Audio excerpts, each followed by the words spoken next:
Big breaking news tonight. News that will come as a big blow to Donald Trump and his agenda. Tonight, a 3-judge panel in New York has effectively balked almost all of Trump's disastrous tariffs. Trump's tariffs against Mexico and Canada, his tariffs against the EU, against China, his tariffs against uninhabited islands with nothing but penguins and snow. They are all blocked by this federal court decision. It comes out of the United States Court of International Trade, which is a specialized court you may or may not have ever heard of, but it deals specifically with trade issues. A 3-judge panel consisting of 1 Reagan appointee, 1 Obama appointee, and crucially and importantly, 1 Trump appointee, ruled unanimously that Trump's trade war is essentially illegal, that he does not have the authority to enact these sweeping tariffs on his own. When Trump signed the executive order enacting these tariffs, he cited something called the International Emergency Economic Powers Act, a law that gives the president the authority to use tariffs in times of national emergency. And in their ruling tonight, the judges write, quote, "The question is whether the International Emergency Economic Powers Act delegates these powers to the president in the form of authority to impose unlimited tariffs on goods from nearly every country in the world." The court does not read the law to confer such unbounded authority and sets aside the challenged tariffs imposed thereunder. The law does not grant tariff authority to the president simply when he finds or determines that an unusual and extraordinary threat exists. I sense a little snark there. I appreciate it. But man, when you put it that way, it all kind of makes a lot of sense, doesn't it? I mean, I'm not an expert in international trade law, but Trump's justifications for these tariffs have always been pretty thin, as Chris and I were just talking about. Trump claimed his tariffs on Canada were to stop fentanyl trafficking, even though less than 1% of the fentanyl we seize at the border comes from Canada. Less than 1%. Now, for the first time, we have a federal court saying that we all kind of sort of knew to be true already.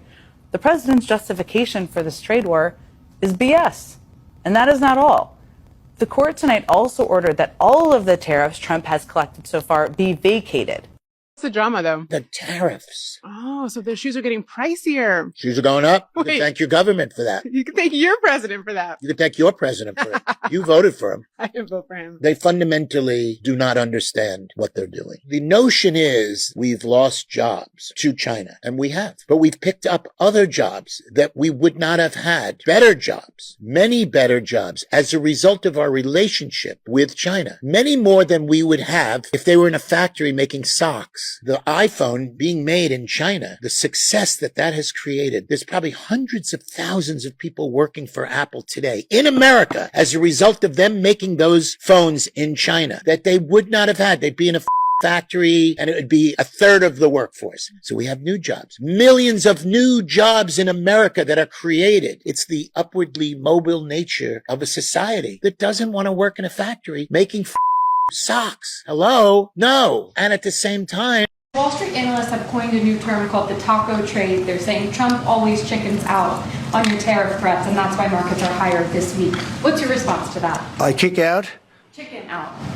Oh, isn't that nice? Chicken out. I've never heard that. You mean because I reduced China from 145% that I set down to 100 and then down to another number? And I said you have to open up your whole country, and because I gave the European Union a 50% tax tariff, and they called up and they said, please, let's meet right now. Please, let's meet right now.